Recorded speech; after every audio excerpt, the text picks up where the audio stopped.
Okay, so 10 minutes to run through 5 selections for a Saturday acca. And we start with Luton away at Blackburn. 7-2 you can get about Luton to win this game. This is price driven, it's ratings driven.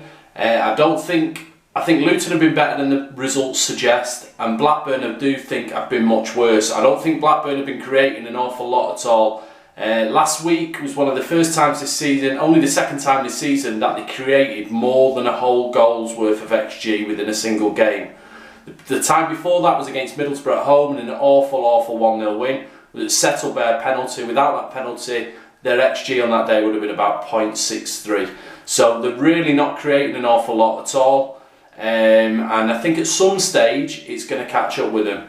Now Luton, there's a lot of naivety there in terms of Luton so far this season. They have shown flashes of themselves to be a good side, but generally save it until games are beyond them. They wait until, they go behind in games, and then suddenly they play with a freedom later on in the match.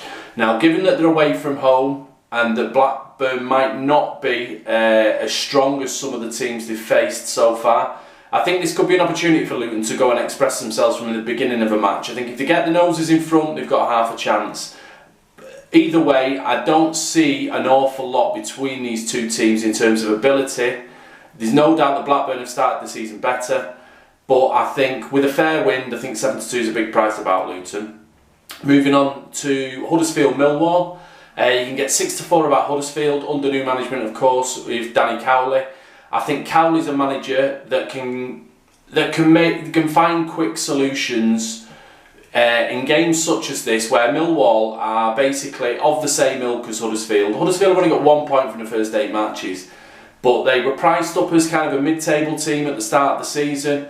Just down from the Premier League. There's plenty of talent there. They're missing Alex Pritchard at the moment, which is a blow, but I think Cowley is pragmatic enough to find short-term gains. He'll have taken a look at his squad. He's had a full week to prepare, thanks to himself, because he knocked Huddersfield out of the Carabao Cup with Lincoln.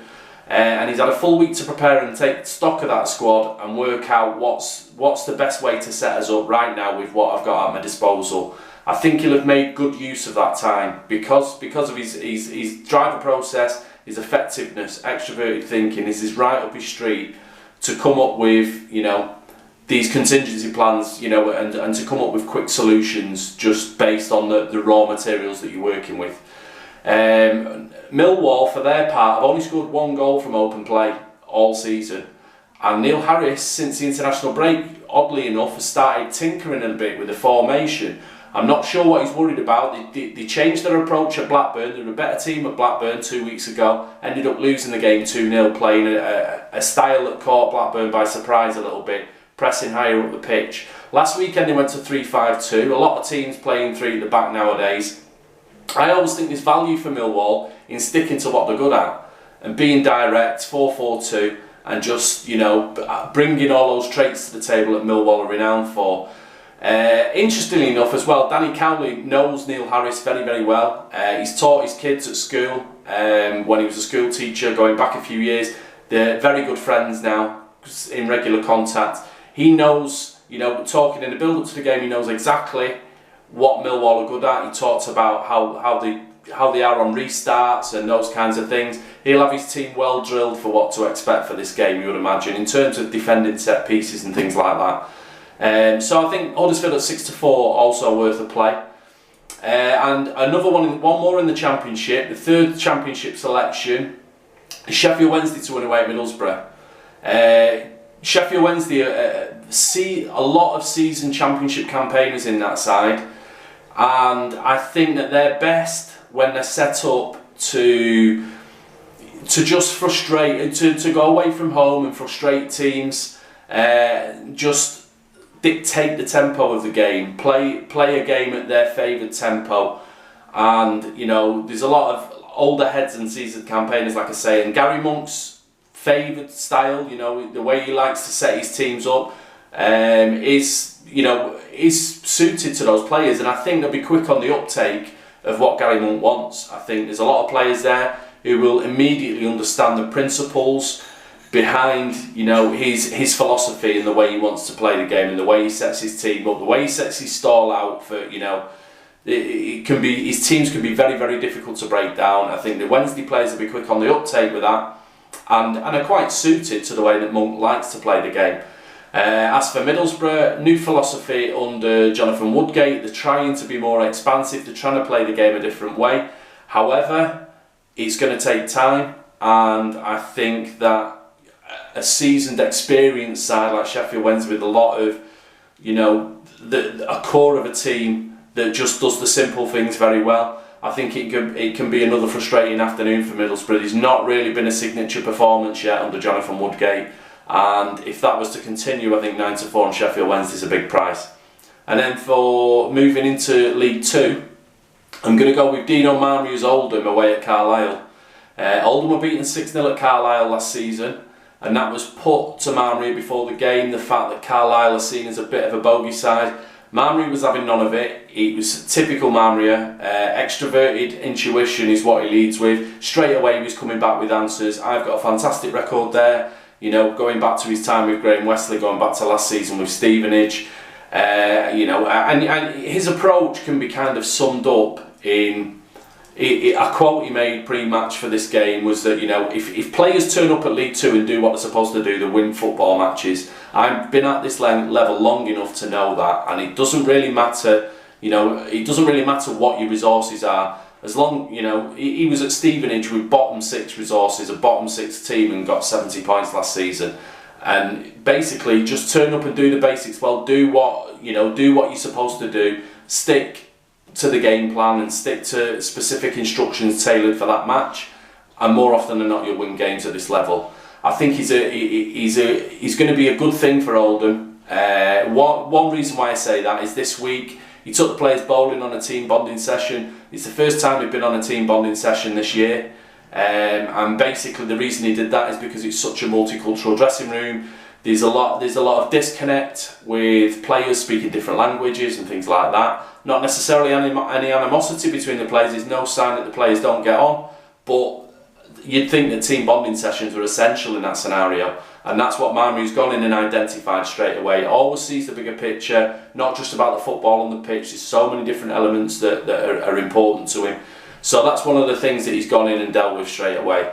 So I think Oldham at 11-5. I think Carlisle, again, a new team trying to play a new way this season. They're trying to be high energy, high pressing, you know, engaging teams high up the pitch. I think that Marmio will be well aware of what Carlisle are trying to do in the game. He can be a brilliant spoiler, going away from home and just really upsetting home teams in the way that they want to play. And, you know, just being a bit of a pantomime villain, really. I think a little bit of that, a good following from the Oldham supporters, and the fresh dynamic and the sense of something new happening. I think 11-5 Oldham's a decent price, which leaves one more bet, and I'm gonna back Leyton Orient at 9-5 at home to Port Vale. Port Vale have had a very, very good start to the season, but it's beginning to taper off a little bit now. Recent performances from an XG perspective have not been as good as the standards that we were setting at the very beginning of the season.